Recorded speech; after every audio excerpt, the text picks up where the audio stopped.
لبيك اللهم لبيك لبيك لا شريك. د هغه کوچنی د طرفه احرام تړل چې په خبرو نه پوهیږي. 11مه پوښتنه: هغه کوچنی چې په خبرو نه پوهیږي یعنی د احرام په طریقه نه پوهیږي که څه هم یو څوک یې وروښیي د دغسې کوچني احرام به څوک تړي؟ ځواب: د دغه کوچني احرام به د ده قریب تړي او داسې به وایي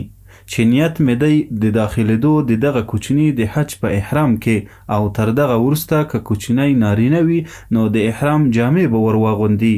او که نجلۍ وي نو مخ به ورلوڅ کړي، مناسک د حج به ټول ورباندې ادا کړي، طواف به پې وکړي، د صفا او مروه سعی به پې وکړي، د عرفات او مزدلفې درېدل به پې وکړي او شیطانان به د کوچني د طرف څخه وولي او د احرام د ممنوعاتو څخه به یې ساتي. لبيك الله